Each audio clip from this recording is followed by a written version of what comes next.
டெய்லியும் நமக்கு நாமே சமைச்சு சாப்பிட்றது செம்ம போர் தான். இன்றைக்கி வந்து அண்ணன் வந்து காலையிலே சாம்பார் வச்சு கொடுத்தாங்க இட்லிக்கு. ரொம்பவே நல்லா இருந்தது. அதே போல் நம்ம சஷ்டி விரதம் 6வது நாள் இன்றைக்கி தான் நமக்கு கம்ப்ளீட் ஆகுது. ஸோ ஒரு ஸ்வீட் செஞ்சு படைக்கணும், என்ன பண்ணலாம், சக்கரை பொங்கல் தான் வச்சு செய்யலான்னு பிளான் பண்ணி வச்சுருந்தேன். சடனாக பஞ்சாமிர்தம் பண்ணலான்னு ஞாபகம் வந்துச்சு. ஏன்னா முருகருக்கு பஞ்சாமிர்தம்னா ரொம்ப இஷ்டம். ஸோ அதனால் வீட்டில் இருந்த ஃப்ரூட்ஸ் எல்லாமே கட் பண்ணி போட்டுட்டு, கூட நாட்டு சக்கரை, ஏலக்காய், முந்திரி, திராட்சை, நெய், தேன், அப்புறம் இந்த ஃப்ரூட்ஸ் எல்லாம் போட்டு நல்லா ஃபஸ்ட்டு ஸ்பூன் வச்சு மிக்ஸ் பண்ணேன். பட் மிக்ஸ் பண்ண முடியல. அதனால் மத்து வச்சு நல்லா மிக்ஸ் பண்ணேன். மிக்ஸ் ஆகிடுச்சு. அதுதான் இன்றைக்கி முருகருக்கு வந்து நெய்வேத்தியமாக வைக்க போகிறேன்.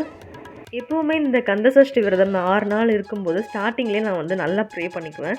இந்த 6 நாளும் ஹெல்த்தியாக நல்லபடியாக நான் வந்து இதை கம்ப்ளீட் பண்ணணும் அப்படின்னு சொல்லிட்டு. ஸோ இன்றைக்கி அந்த 6வது நாள் நான் எப்படி பிளான் பண்ணனோ அதே மாதிரி ஹாப்பியாக வந்து கந்தசஷ்டி விரதம் 6 நாளையும் முடிச்சிட்டேன். படைக்கும்போது ஈவினிங் கரெக்டாக ஒரு 6 o'clock ஆகிடுச்சு. ஸோ விரதத்தையும் நான் முடிச்சிட்டேன். தேங்க்யூ.